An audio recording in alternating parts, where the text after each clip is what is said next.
Hello, ഞാനിന്ന് ഒരു വഴുതനങ്ങ മെഴുക്ക് പുരട്ടി ഉണ്ടാക്കാൻ പോവുകയാണ്. നമുക്ക് വഴുതനങ്ങയുടെ കറ എങ്ങനെ കളയണമെന്ന് നമുക്ക് നോക്കാം. സുഷ്മ റെസിപ്പിയിലേക്ക് സ്വാഗതം. എല്ലാവരും എനിക്ക് ലൈക്ക് ചെയ്യണം, കമൻറ്റ് ചെയ്യണം, സബ്സ്ക്രൈബ് ചെയ്യണം. കാണാത്തവരൊക്കെ എനിക്ക് ആദ്യമായിട്ട് കാണുന്നവരുണ്ടെങ്കിൽ എനിക്ക് സബ്സ്ക്രൈബ് ചെയ്യണം, ലൈക്ക് ചെയ്യണം.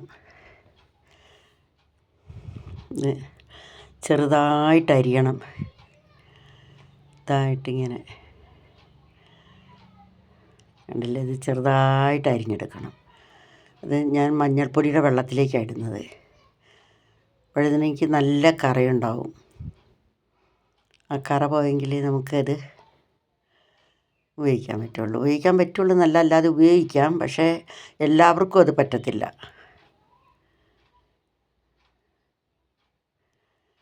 നല്ല വഴുതനങ്ങ ഇത് ഉണ്ടോ, അതിൻ്റെ കറ ഞാൻ നല്ലതുപോലെ കഴുകി അതിൻ്റെ കറ എടുത്താണത്. ഇത്രയും കറയുണ്ടതിന്. ഈ വഴുതന കറ ഒഴിവാക്കിയിട്ട് വേണം നമുക്ക് കറി വെക്കാൻ. ഇത് ഞാൻ മെഴുക്ക് പുരട്ടിയാണ് ഉണ്ടാക്കാൻ പോകുന്നത്. അതുകൊണ്ടത് കറ കളഞ്ഞ് ഞാൻ നല്ലതുപോലെ അത് പിഴിഞ്ഞെടുക്കുകയാണ്. പിഴിഞ്ഞെടുത്ത് വെച്ചതാണത്. പിന്നെ ഞാൻ മെഴുക്ക് പുരട്ടി ഉണ്ടാക്കാൻ വേണ്ടിയിട്ട് സവോള, പച്ചമുളക്, ശകലം കുരുമുളക് പൊടി. കുരുമുളക് എന്ന് പറഞ്ഞാൽ മണിക്കുരുമുളകാണ് ഞാൻ പൊടിച്ച് വെച്ചിരിക്കുന്നത്, കളറ് മാറാതിരിക്കാൻ വേണ്ടിയിട്ട്. മെഴുക്ക് പുരട്ടി ഉണ്ടാക്കാം. വെറും 5 മിനിറ്റ് കൊണ്ട് നമുക്കൊരു കറി ഉണ്ടാക്കാം. നമുക്ക് രാവിലെ ജോലിക്കൊക്കെ പോകേണ്ടവർക്ക് ഇതുണ്ടാക്കി പെട്ടെന്ന് ചോറ് കൊണ്ടുപോകാൻ പറ്റും. അതുപോലെ കുഞ്ഞുങ്ങൾക്കാണെങ്കിലും ഇച്ചിരി കുറച്ച് കൊടുത്താൽ കുഞ്ഞുങ്ങൾക്കാണെങ്കിലും ടിഫിൻ കൊടുത്തയക്കാൻ പറ്റും. കുറച്ച് വെളിച്ചെണ്ണ ഒഴിച്ചിട്ടുണ്ട് ഞാൻ. പാൻ നല്ലപോലെ ചൂടായപ്പോൾ കുറച്ച് വെളിച്ചെണ്ണ ഒഴിച്ചു. ഈ വെളിച്ചെണ്ണ ചൂടായി വരട്ടെ. വെളിച്ചെണ്ണ ചൂടായി വരുമ്പോൾ നമുക്കതിലേക്ക് കടുകിടാം. 5 മിനിറ്റ് കൊണ്ട് കറിയാകും നമുക്ക്. കടുകിട്ട് കടുക് പൊട്ടാൻ തുടങ്ങിയിട്ടുണ്ട്.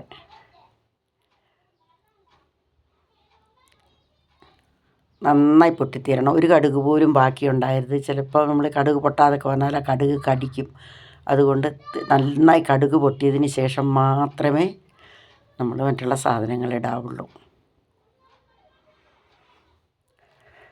നല്ല ടേസ്റ്റിയാണിത്. നമ്മൾ വിചാരിക്കും വഴുതനങ്ങ അല്ലേ എന്ന് ഓർക്കും. അല്ല, നല്ല ടേസ്റ്റി ആയിരിക്കും. അതിനകത്തേക്ക് ഞാൻ സവോള ഇട്ടിട്ടുണ്ട്. ഇനി നമുക്കിത് നന്നായി ഇളക്കി കൊടുക്കണം. സവോള ഇട്ട് നന്നായി ഇളക്കി കൊടുക്കണം നമുക്ക്.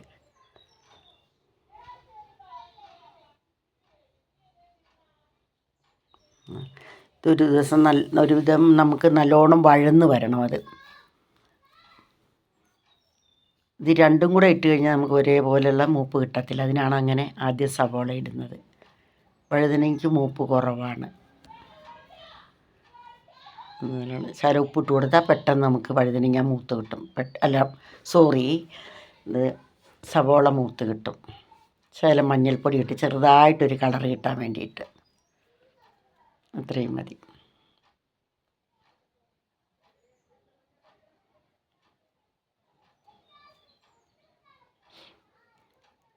പച്ചമുളക്. ഈ പച്ചമുളകും നല്ലതുപോലെ ഒന്ന് വഴന്ന് വരണം. പച്ചമുളക് ഇട്ട് നന്നായി വഴന്ന് വരണം. ഇത് ഒരു കാരണവശാലും നമുക്ക് ഇതിൻ്റെ കളറുകൾ മാറരുത്. പച്ചമുളകിൻ്റെ ആയാലും വഴുതനങ്ങ ഇടുകയാണ്. പച്ചമുളകിൻ്റെ ആണെങ്കിലും വഴുതനങ്ങയുടെ അല്ലെങ്കിൽ കളറ് മാറരുത്.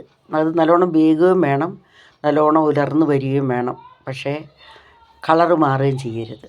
ആ പച്ച കളറിൽ തന്നെ അത് നിൽക്കണം. നമ്മൾ ഒരു പ്ലേറ്റിലൊക്കെ ഇട്ട് വെച്ചാൽ നല്ല കളറായിരിക്കും.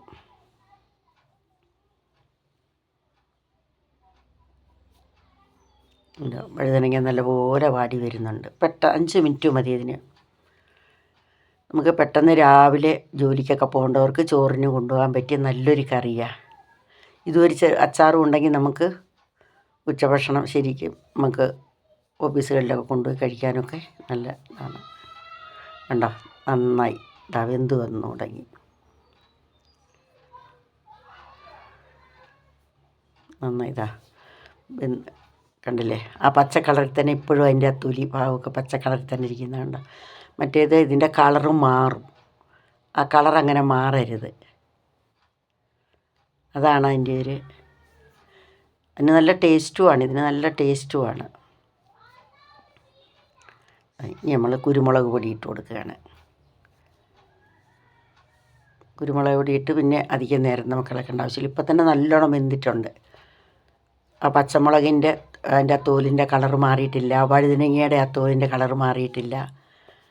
ഒക്കെ അതേപോലെ തന്നെ നിൽക്കും.